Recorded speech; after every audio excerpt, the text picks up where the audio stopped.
Hello guys, তোমরা সবাই কেমন আছো? আশা করি ভালোই আছো। আজকে আমি একটা ছোট্ট ব্লগ নিয়ে আসলাম আপনাদের সামনে।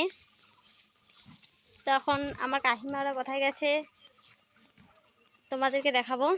আসলে কাকিমারা কেথা সেলাই করতে গেছে, সেখানে অনেক তো আছে। আমার মা আছে, আমার জেঠি আছে, আরেকটা কাকিমা আছে। চলো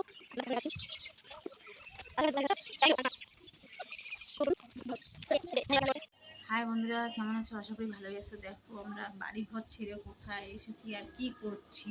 দেখো দেখেছো আমার কাটাই হয়ে যায়।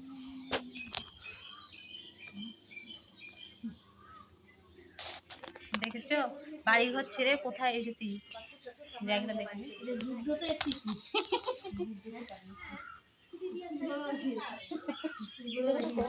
যুদ্ধ চলছে না, দেশের যুদ্ধ চলছে আর আমরা কেথা সেলাই করতেছি। যুদ্ধের জন্য বাড়ি ঘর ছাইরে স্কুল মাঠে আসা হয়েছে।